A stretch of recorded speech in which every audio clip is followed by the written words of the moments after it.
Hop, BYD mashinasiga qanaqa qilib YouTube usunovka qilish o'rgatib qo'yaman sizlarga.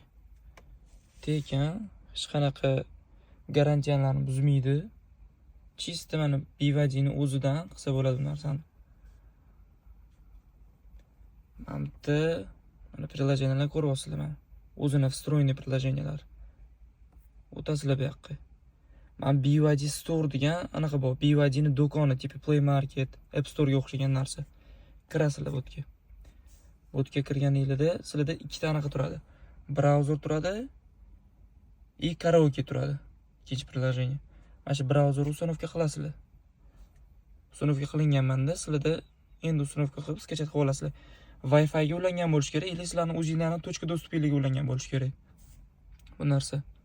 Hop, usunovka qilasizlar, kirasizlar. Mana brauzerga kirdinglar.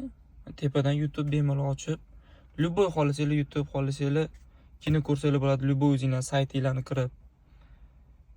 Hech qanaqa anaqalasiz, mana chista brauzerdan kirsa bo'ladi narsaga. YouTube usunovkasiz, ana nech pullargadir yozdirib yurish shart emas. Tekin yo'li sizlarga.